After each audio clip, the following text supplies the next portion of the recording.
بسم اللہ الرحمن الرحیم نحمده ونصلی ونسلم علی رسولہ الکریم اما بعد۔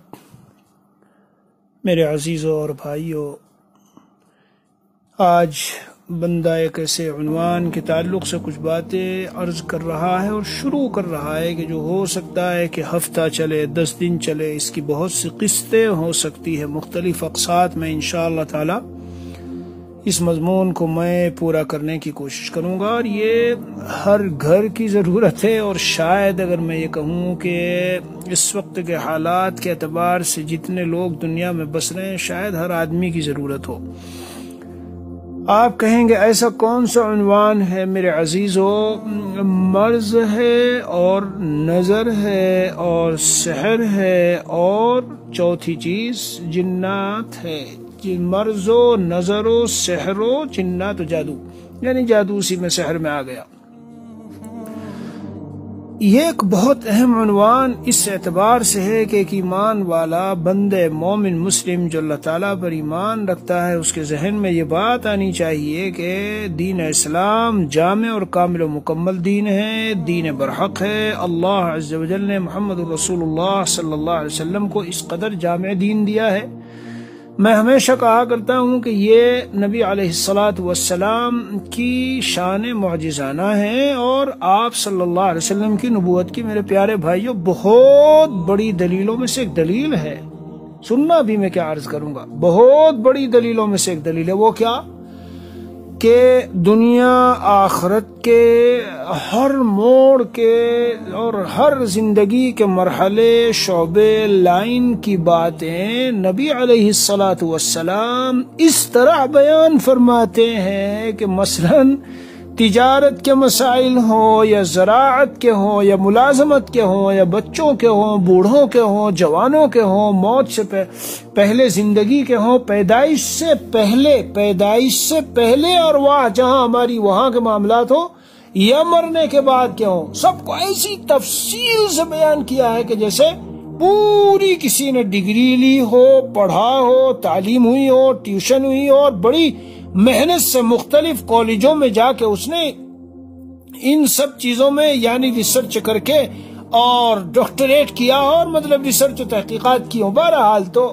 مرض و بیماری عزیزوں بظاہر یہ ڈاکٹری فن کی چیز ہے، طب، لیکن اللہ عز و جل نے اپنے پیغمبر حضرت محمد الرسول اللہ صلی اللہ علیہ وسلم کو اس کے ایسے بنیادی اصول عطا فرمائے کہ آپ حیران ہو جائیں گے سن کر۔ تو اس لیے میں کہتا ہوں ذرا یہ چیزیں، یہ طب ہے اور رقیہ، جھاڑ پھونک، جب آپ صلی اللہ علیہ وسلم تشریف لائے، پیغمبر بنا کے بھیجے گئے، تو اہل جو مکہ تھے اور قریش تھے اور وہاں کے جو بسنے والے تھے کافر و مشرک، ان میں جھاڑ پھونک کو اتنا زیادہ اہمیت دی جاتی تھی، لیکن وہ بتوں کے نام سے مدد لیتے تھے اور ایسے کلمات زبان پر پڑھتے تھے کہ جن سے شیاطین خوش ہو جائیں، اور خوش ہو کر مریض و مرض، وہ مرض تو ہوتا نہیں تھا، وہ چپٹ گئے اور تکلیف ہو رہی ہے، اور آپ نے کوئی ایسا کلمہ پڑھا جیسے آج کل بہت سے لوگ مشرکوں کے پاس جاتے ہیں، ہندوؤں کے پاس جاتے ہیں، اور ایسے منتر کرنے والے جوگیوں کے پاس جاتے ہیں اور جا کر کے علاج کراتے ہیں۔ نتیجہ یہ کہ وہ بظاہر علاج معلوم ہوتا ہے، لیکن اصل میں جب وہ منتر پڑھنے والا کوئی ایسے کلمات پڑھتا ہے کہ جن سے شیطان خوش ہو جاتا ہے، تو میرے عزیزوں وہ شیطان چھوڑ کے بھاگ جاتا ہے۔ کیوں؟ اس لیے کہ کفر آپ سے کرا لیا، اس نے شرک آپ سے کرا لیا، اور جب شرک کیا، منتر پر آپ راضی ہو گئے اور وہ شرک کر لیا، قبول کر لیا، تو وہ تو خوش ہو گیا تو چھوڑ کے چلا جاتا ہے۔ تو بہرحال تفصیل سے انشاءاللہ میرا ارادہ ہے کہ میں تفصیل سے اس عنوان پر ذرا بات کروں گا، دھیان سے ہر قسط کو دھیان سے سنیے، یہ ہر گھر کی ضرورت ہے۔ یہ جو آج کل بیوی شوہر میں تفریق اور گھر گھر میں جھگڑے، لڑائیاں، اور کتنے ایسی بیماریاں اور اس کے چیک اپ اور اس کی رپورٹ اور اس کے ایکس رے، لیکن کہتے ہیں کہ جی کچھ نظر نہیں آتا اور پریشانی اور تکلیف جو کی تو ہے۔ اس لیے کہ ہم سے بہت مرتبہ میرے عزیزوں یہ سمجھنے میں ہمیں پریشانی مشکل پیش آتی، کیونکہ ہمارا علم نہیں ہے نا، معلومات نہیں ہے۔ ہم یہ سمجھتے ہیں کہ جیسے ہی کوئی بیمار ہوا یعنی طبیعت اس کی اعتدال سے ہٹی اور نارملائزیشن جو نارمل ہے اور جو اس کی روزانہ کی روٹین کی ایک وہ تھی طبیعت تھی اس سے جب ہٹی تو ہمارا اور آپ کا یہ خیال ہوتا ہے کہ اس کا صاف معنی اور مطلب یہ ہے جی یہ بیمار ہو گیا. حالانکہ کتنی مرتبہ نظر لگ گئی وہ کہیں گیا تھا تمہارا جانا ہوا بچوں کو لے جانا ہوا جی وہاں پارک میں محفل میں مجلس میں ہوٹل میں اور وہاں اس جگہ پہ رہنے والے اور بہت سے گھومنے والے تھے انہوں نے دیکھا اور کچھ اس طرح گھور کے ایسے انداز سے دیکھا کہ وہ متاثر ہو گیا. نبی پاک صلی اللہ علیہ وسلم کے ارشادات میں یہاں تک نبی پاک صلی اللہ تعالی علیہ وسلم کے ارشادات عالیہ میں یہاں تک آیا ہے کہ لو کان شیء سابق القدر لسبقته العین یا لو کان شیء سابق القدر اگر تقدیر پر کوئی چیز بڑھنے والی ہوتی تو وہ نظر ہوتی اور ہمارا ذہن نہیں جاتا کہ وہ پتہ نہیں کہ نظر بھی لگتی کوئی چیز ہے. بچہ پریشان ہے اچھا خاصا پڑھ رہا تھا اچھا حفظ کر رہا تھا اسکول وغیرہ میں جا کر جو بھی کچھ کرتا تھا اور اب بس طبیعت یہ ہے کہ ہر وقت لیٹا ہے اور بیمار ہے اور کسی چیز میں جی نہیں لگ رہا پڑھنے میں جی نہیں لگ رہا. جی اچانک سے میں تازہ قصہ آپ کو بتاتا ہوں. ہمارے یہاں گھر میں یعنی یہیں پر پیش آیا گویا قصہ کہ وہ سلائی کی گئی اور کچھ چیزیں بہت اچھی سلی گئی. اب جب وہ پتا چلا گھر کی خواتین اور ان کو پتا چلا ارے اتنی شاندار تو وہ بھی سلائی جاری تھی کہ مشین نے چلنا بند کر دیا. تمام ترکیبیں اس مشین پر کر لی گئی جتنے اس کے ٹھیک ٹھاک ظاہر میں کرنے کی تھی. بہرحال تو یہ ہوا کہ میں موجود نہیں تھا بچہ موجود تھا. ان کی امی نے کہا کہ بھائی تم اس پر پڑھ کے نظر کا دم کرو ٹائم بہت کم ہے وہ چھوٹا بچہ ہے نا تو دم کرو اس کے اوپر پڑھ کے نظر کا دم کرو. وہ دم کرنا کیا تھا دم ہوا اور اس کے بعد فوراً چلنا شروع کیا اور وہ سارا کام جو باقی تھا وہ ہونا شروع ہو گیا. میرے عزیزو بہت سی مرتبہ آپ کا بچہ ہے آپ کا کاروبار ہے اور آپ کی اچھی زندگی ہے شوہر بیوی کی اور وہ آپ نے جا کے کہیں اپنے کاروبار کی اپنے بچے کی اپنے شوہر بیوی کی اتنی تعریفیں کی اور اتنی باتیں کی کہ وہ سامنے والے نے ماشاء اللہ لا قوت الا باللہ کہنے کے بغیر ہی ایسے کچھ جملے کہہ دیے بس وہ نظر لگ گئی. یہ سب احادیث شریفہ میں ہے. کبھی سمجھو میں اپنی طرف سے کوئی ایسے ہی کہانیاں سنا رہا ہوں. تفصیل کے ساتھ ان باتوں کو سنو. یہ مس شیطانی شیطان کا مس کر لینا اور مس کرنے کے بعد اور شیطان کے ٹچ کرنے کے بعد اور لگ جانے کے بعد کبھی ٹوائلٹ میں لگ گیا جی باتھ روم میں لگ گیا کبھی کہیں استنجا ادھر ادھر کر لیا کبھی ننگے سر ٹوائلٹ میں گھس گئے کبھی شوہر اور بیوی کی ملاقات ہے آپس میں اس میں ایسا ننگاپن اختیار کیا گیا کہ ان کو موقع ملا اور وہ جی شوہر کے بدن بیوی کے بدن میں اس طرح سرایت کر گئے کہ آہستہ آہستہ نفرت اس انداز کی پیدا کرا دی. وہ بیچاری اچھی خاصی زندگی تھی خوب ٹھیک ٹھاک محبت سے جی رہے تھے اور کچھ کسی کو سمجھ میں نہیں آ رہا کہ اچانک ایسی نفرتیں پیدا ہوئی اور ایسی دوریاں اور ایک جملہ سننے کو تیار نہیں. تو بیچارے کو پتہ ہی نہیں کہ آیت الکرسی بھی اللہ کے رسول صلی اللہ علیہ وسلم نے ہمیں دی اور سورہ فلق سورہ ناس دی معوذتین دی اور کتنے تعوذات ہیں. بیان سننے والوں سن رہے ہو. میں اس بیان کو علی وجہ البصیرت آپ حضرات کو کرنا چاہتا ہوں اور سمجھانا چاہتا ہوں. میرے پیارو کبھی آپ لوگوں نے غور کیا اے مسلمانوں کبھی غور کیا نہ کیا نہیں اگر کیے ہوتے تو جیسے ہی کچھ ہوا فوراً ہاتھ پکڑ کے لے جائے کہ ہاسپٹلوں میں اور ڈاکٹروں پہ اور ایکس رے اور رپورٹ اور یہ اور وہ بلڈ ٹیسٹ اور فلاں ٹیسٹ. اے اللہ کے بندو سنو میں کیا کہہ رہا ہوں. اللہ عز و جل ہمارے خالق و مالک جو ہمارے بدن کے اندر کی چیزوں کو سب سے زیادہ پہچانتے ہیں اور آپ کے بعد اللہ عز و جل کے بعد سب سے زیادہ پہچان حضرت نبی اکرم صلی اللہ تعالی علیہ وسلم کو ہے. آپ علیہ الصلاۃ والسلام نے اللہ کی طرف سے بطور وحی کا جو علم ہوا یہ بتاؤ میں جو پوچھنا چاہتا ہوں اتنے تعوذات کیوں دیے ہم کو. اتنے تعوذات سمجھتے ہو تعوذات کا کیا معنی ہے. اے میرے اللہ، میں آپ کا بندہ بندی ہونے کی حیثیت سے میں آپ کی پناہ میں آتا ہوں، مجھے اپنی مخلوقات کے شر سے محفوظ رکھنا۔ ارے اللہ کے بندو، سورہ فلق سورہ ناس اخیر میں پڑھتے ہو۔ یہ بات میں اس لیے کہتا ہوں کہ کتنے ہماری کمیونٹی میں، جماعت میں، طبقے میں، لوگوں میں کتنے ایسے ہیں کہ وہ کہتے ہیں ارے نہیں یہ سب کچھ نہیں، یہ تو وہم ہے، دوائی کھاؤ ٹھیک ہو جاؤ گے۔ یعنی دونوں قسم کے لوگ ملتے ہیں، ایک تو وہ ہے جو ذرا سا کچھ ہوا بس کسی کی نظر لگ گئی، دم کرو، کسی نے کچھ کرا دیا، کالا کرا دیا، ناپاک کرا دیا، یہ کرا دیا، وہ کرا دیا، بس اسی طرف ہر وقت ذہن رہتا ہے، اور اپنے ذہن میں وہ لوگ بھی مقرر رکھتے ہیں، اور عورتیں خاص طور سے اس میں بہت آگے ہیں۔ اسی لیے مفسرین نے لکھا ہے وَمِن شَرِّ النَّفَّاثَاتِ فِي الْعُقَدِ، گرہوں میں پھونک مارنے والیاں عورتیں کیوں؟ اگرچہ وہ نفوس بھی ایک اس کی تعویل ہے جی، لیکن زیادہ یہ ہے کہ وہ گرہوں میں پھونک مارنے والی عورتوں کے شر سے۔ سبحان اللہ میرے پیارو، غور کرو غور کرو، عورتوں کا اس میں بہت چلتا ہے۔ اسی لیے جو عورتیں جادو کراتی میں لگی ہوئی ہوتی ہیں، کان کھول کے سن لے کہ اس کی ایک خاص سزا اللہ تعالیٰ کی طرف سے جو دی جاتی ہے وہ یہ ہے کہ جس وقت موت کا وقت آتا ہے اور جان کنی کا عالم ہوتا ہے تو جان جلدی سے بدن سے نکلتی نہیں۔ مجھے بنفس نفیس خود میں کراچی حضرت والا رحمۃ اللہ علیہ کی خانقاہ میں تھا، تو وہاں ایک ڈاکٹر نے بتایا کہ یہاں کراچی کا واقعہ بتایا گیا، ایسا ہوا وہ ایک عورت تھی، اس کے انتقال کا جب وقت ہوا تو سارے ڈاکٹر فیل، سب عملہ حیران، سب کچھ آثار بظاہر موت کے ہیں، کوئی شکل بچنے کی نہیں ہے، لیکن روح نہیں نکل رہی ہے، بے قراری ہے، بے چین، گھر والے پریشان، سب پریشان۔ بالآخر یہ ہوا کہ کیا کیا جائے، تو احوال کا جب پتہ لگایا گیا تو پتہ چلا کہ یہ اس کا معاملہ تھا، تو اس کو پھر انجیکشن لگایا گیا تاکہ اس کی روح نکل جائے اور جلد۔ بہرحال ایسے واقعات حضرات صحابہ کرام رضوان اللہ علیہ مجمعین کی زندگی میں بعض واقعات ہیں جن میں والدہ کی نافرمانی کی تھی، والدہ کو ستایا تھا، تو یہ منظر پیش آیا۔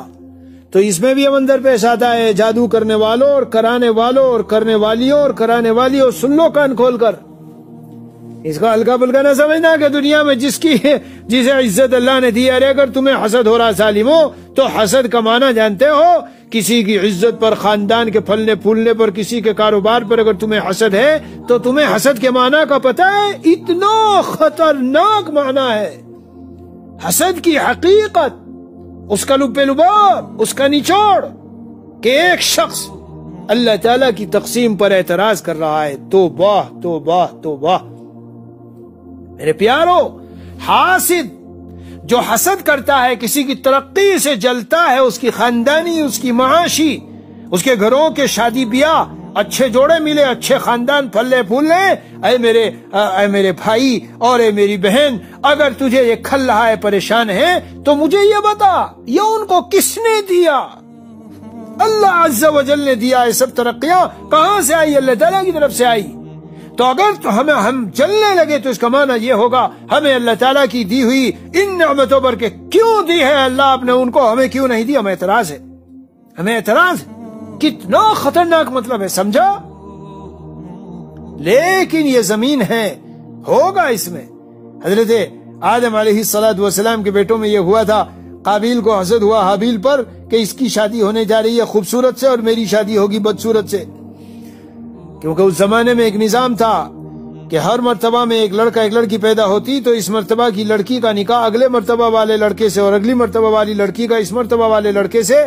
جی تو قابیل کے حصے میں جو آتی تھی وہ خوبصورت نہیں تھی، یعنی قابیل کے ساتھ جو پیدا ہوئی وہ خوبصورت تھی، وہ حصے میں آ رہی تھی، حابیل کے اس کو حسد ہوا۔ بہرحال اور بھی باتیں ہیں، میں کہا کرتا ہوں، اسی لیے عورتوں کا فتنہ اتنا سنگین ہے کہ سب سے پہلے روئے زمین پر جو فتنہ وجود میں آیا وہ عورت کی وجہ سے، حسد عورت کی وجہ سے، والدین کی نافرمانی عورت کی وجہ سے، قتل عورت کی وجہ سے، وغیرہ وغیرہ وغیرہ۔ ہم اسے ہلکا سمجھے بیٹھے، وہ موضوع بیان پر نہیں جاتا۔ آج کا میرا موضوع ہے اور اسے قسطوار اطمینان سے سن لیجئے گا۔ بہت سے ہمارے طبقوں میں ایسے لوگ ہوتے ہیں، کوئی پرواہ نہیں کرتے، بس ٹیبلٹ پہ ٹیبلٹ کھائیں گے اور ٹیسٹ پہ ٹیسٹ کرائیں گے اور رپورٹیں آ رہی ہے اور یہ ٹیسٹ ہے اور وہ ایکس رے ہے اور فلاں ہے۔ ارے اللہ کے بندے، اس آدمی کو کچھ نہیں ہے، تو اس کے اوپر قرآن سے حضرت نبی اکرم صلی اللہ علیہ وسلم نے جو آیتیں دی ہیں ہمیں اور جو دعائیں دی ہیں، باب الطب کھولو، باب الطب، جی کتاب الطب والرقاء، اس کو کھولو، جھاڑ پھونک کی پوری تفصیلات کیوں دی ہے آپ سے پوچھتا ہوں۔ اگر آپ کرتے نہیں اور ان کو چیزوں کو وہم اور توہمات بتاتے ہو تو مجھے بتاؤ کہ صادق و مصدوق رسول اکرم صلی اللہ علیہ وسلم نے ہم کو کیوں دی ہے یہ اتنے تعوذات؟ شیطان سے پناہ مانگی گئی، اس کے شر سے پناہ مانگی گئی، بیماریوں سے پناہ مانگی گئی، بھئی کیوں دیے تعوذات؟ نظر سے بسم اللہ ارقیک من کل شیء یؤذیک من شر کل نفس او عین حاسد اللہ یشفیک بسم اللہ ارقیک۔ حضرت عبداللہ بن مسعود رضی اللہ عنہ کی مشکات میں روایت ہے، زینب اہلیہ، جی ہاں، انہوں نے گلے میں کچھ پڑا ہوا تھا تو حضرت عبداللہ بن مسعود رضی اللہ عنہ نے اس کو پکڑا، توڑ کے پھینک دیا اور کہا آل عبداللہ بریء من الشرک۔ عبداللہ بن مسعود کے گھر والے ان سب چیزوں سے بری ہیں، شرک سے بری ہے، مطلب ان سب چیزوں کو ہم نہیں ڈالتے لگاتے۔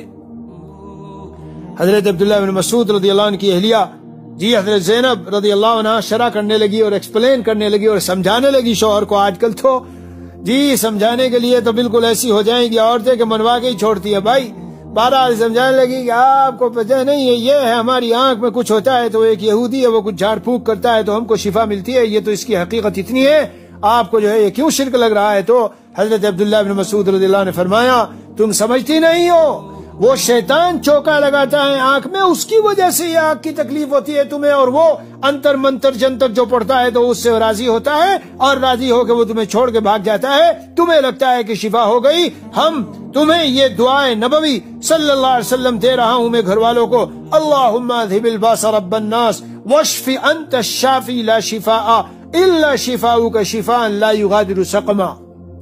اللہ اس تکلیف کو دور کر دیجئے الی آخری ہی۔ یہ تو میں بتاتا جاؤں گا آپ لوگوں کو دعائیں، ایسی ایسی دعائیں دی ہے نبی اکرم صلی اللہ تعالی علیہ وسلم نے شفا کے لیے۔ درد ہوگا کہیں جی اعوذ بعزت اللہ وقدرتہ من شر ما اجد واحاذر، 3 مرتبہ بسم اللہ الرحمن الرحیم پڑھے، 7 مرتبہ اس کو پڑھ لے، جس جگہ پہ درد ہے وہاں دم کرے، دیکھو کیسے درد ختم ہوتا ہے۔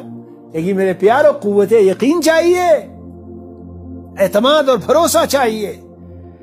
تو بہرحال آج آپ حضرات کو میں گویا صرف یہی بتا رہا ہوں کہ آج سے جو ترتیب بیان کی اب چلے گی، اور انشاءاللہ کوشش یہ ہوگی کہ بیچ میں غیر حاضری نہ ہو، ہر دن پوری ترتیب سے قسط چلتی رہے۔ تو میرے عزیز اور بھائیو، اس کا عنوان کیا ہے؟ مرض و نظر، یعنی بیماری اور نظر کا لگنا، سحر و جن، جادو اور جنات کا ہونا۔ قرآن کریم میں کتنا جادو کا ذکر ہے، جنات کا ذکر ہے، احادیث شریفہ میں پوری تفصیلات، واقعات۔ جب صحابہ چلا کرتے تھے نبی اکرم صلی اللہ علیہ وسلم کے زمانے سے پہلے، تو وہ کہیں کسی وادی میں ٹھہرتے تھے تو کیا کہا کرتے تھے؟ نعوذ بعظیم ھذا الوادی، اس وادی کے بڑے سے ہم پناہ میں آتے ہیں۔ تو وہ جنات پھر کچھ کہتے نہیں تھے، ان کا سردار انہیں کہتا تھا کچھ نہ کہو۔ نبی اکرم صلی اللہ علیہ وسلم تشریف لائے تو فرمایا یہ نہ کہا کرو، یہ کہا کرو اعوذ بکلمات اللہ التامات من شر ما خلق، اللہ کی ساری مخلوق کے شر سے میں اللہ تعالیٰ کے جو عظیم کلمات ہیں، مکمل کامل و مکمل کلمات، ان کی پناہ میں آتا ہوں۔ الغرض قصہ مختصر، حضرت علی رضی اللہ عنہ ابواب الطب ترمذی میں شروع ہوتے ہیں طب نبوی۔ آج تو میرے عزیزو طب نبوی سے دنیا بہت فائدہ اٹھا رہی ہے۔ جہاں طب شروع ہوا ہے طب نبوی، ابواب الطب عن رسول اللہ صلی اللہ علیہ وسلم، سب سے پہلے ابواب باب الحمیہ، پرہیز کا بیان۔ پرہیز سن لو غور سے، ہاں پرہیز، ہم تو یہ سمجھتے ہیں ارے بسم اللہ پڑھو کھا لو۔ حضرت علی رضی اللہ عنہ جی کھجور کا خوشہ تازہ آیا، کھانے لگے، فرمایا کہ یا علی انک ماہ یا علی انک ناقح و نقی، جی اے علی ذرا رکو، یہ نہ کھاؤ، تم ابھی کمزور ہو، معدہ کمزور ہے، یہ ذرا ثقیل و بھاری ہوگا، تم چقندر جو ہے وہ بنا کے تمہارے لیے لائی جاتی ہے اور اس کو تم استعمال کرو، سبزی وہ تمہارے لیے ہلکی ہوگی۔ پیارو یہ کن کی باتیں نقل کر رہا ہوں؟ سید المتوکلین، اللہ پر سب سے زیادہ بھروسہ کرنے والے۔ یہ نہیں کہا کہ پڑھو بسم اللہ اور کھا جاؤ۔ آج ہمارے اندر یہ ساری چیزیں پیدا ہو گئی، اسے کہتے ہیں حفظ حقوق، حفظ حدود۔ حقوق ہر چیز کا اس کی رکھو بھائی. یہ جو جسم ملا ہے یہ اللہ تعالیٰ کی امانت ہے، امانت. اور سے سمجھنا، اگر اس جسم میں بیماری ہے تو اس وقت دوا کرنا، آرام کرنا، سونا، حتیٰ کہ بہت سے احکامات جن میں اللہ کی طرف سے رخصت آئی اس رخصت کو قبول کر کے ان پر عمل کرنا، یہ اللہ تعالیٰ کو خوش کرتا ہے. بہادری نہ دکھاؤ، بہادری نہ دکھاؤ. کیوں؟ جسم کی جو بیماری آئی ہے اس جسم کی حفاظت، اس کی صحت کی حفاظت فرض ہے. اس لیے میرے پیارو، الاکل فوق الشبع حرام. جب پیٹ بھرا ہو اور آدمی چھکا ہوا ہو تو اس کے اوپر کھانا حرام ہے. الاشباع والنظائر میں لکھا ہے. آئے تو ہم بھرے پیٹ پہ پتہ نہیں کیا کیا کھاتے رہتے ہیں. سوال کیوں بھائی؟ جواب اس لیے کہ بدن کی صحت کی حفاظت فرض ہے. فرض ہے. آپ جو فریضہ آپ پر اللہ نے رکھا ہے اس کو توڑ رہے ہیں، اللہ کے حکم کو توڑ رہے ہو. اسی لیے تو کھانے کے 7 درجے کیے گئے. ایک درجہ ان میں سے ایسا ہے جو مکروہ اور ایک درجہ حرام. اتنا کھا لیا کہ سستی میں پڑے ہوئے کوئی کام نہیں ہوتے، عبادت نہیں ہوتی، مکروہ. اور اتنا کھا لیا کہ چھکے ہوئے تھے جو بدن کو مضر ہے، نقصان دہ ہے، بیمار کرے گا، یہ ناجائز اور حرام. حضرت چاہے حلال کھانا ہو، جی ہاں چاہے حلال کھانا ہو، یہ سب طب کی باتیں آپ کو بتا رہا ہوں. تو انشاءاللہ اللہ تعالیٰ کے فضل و کرم، اس کی توفیق سے، اس کی مدد سے، اس کی نصرت سے، اس کی مشیت سے، اس کی چاہت سے، ارادے سے، انشاءاللہ باذن اللہ یہ عنوان ہفتہ چلے 10 دن چلے ترتیب سے چلے گا. ان چاروں کے بارے میں شریعت کا نظریہ اور نقطہ نظر اور قرآن و سنت میں آئی ہوئی باتیں، اور اللہ عز و جل نے اپنے پیارے نبی صلی اللہ علیہ وسلم کے ذریعے سے ہمارے لیے کمزور بندوں کے لیے کیا کچھ تحفے تحائف اور کیا کچھ قیمتی نصیحتیں اور باتیں جسم کی بھی حفاظت کے لیے اور روح کی بھی حفاظت کے لیے عطا کی ہے، تو یہ میں آپ کو بتاؤں گا انشاءاللہ. اگر غور سے ان سب کو سن لیا تو پوری مرتے دم تک کی زندگی گزارنے کی ایک راہ ملے گی. اور بہت مرتبہ یہ ہوگا کہ ڈاکٹروں کی ضرورت نہیں پڑے گی، گھر کے اندر ہی آپ کے پاس علاج ہوگا. کیوں؟ احادیث شریفہ میں ان بیماریوں کے لیے، ان حالات کے لیے دوائیں ہیں، اور ہم سمجھ جائیں گے کہ یہ مرض اور بیماری نہیں، یہ نظر ہے، جنات ہے، جادو ہے. جب پڑھ کے دم کریں گے پتہ چلا شفا ہو گئی. زندگی بھر دعائیں دیتے رہو گے جناب اگر ان باتوں کو تم نے دھیان سے سنا اور سمجھ کے ان کو اور قوت یقین کے ساتھ ان پر عمل کیا. الحمدللہ الحمدللہ الحمدللہ. بندہ ناچیز ان چیزوں سے الحمدللہ پوری زندگی سے فائدہ اٹھا رہا ہے، اور انشاءاللہ قیامت تک فائدہ اٹھاتا رہے گا، یعنی جب تک دنیا سے جانا ہے. اللہ تعالیٰ مجھے آپ کو سب سے پہلے یقین کی دولت عطا فرما دے کہ جو کچھ احادیث شریفہ میں آیا وہ بالکل برحق ہے اور اللہ تعالیٰ پھر عمل کی توفیق دے. وصلی اللہ النبی الکریم وعلی آلہ واصحابہ اجمعین والحمدللہ رب العالمین.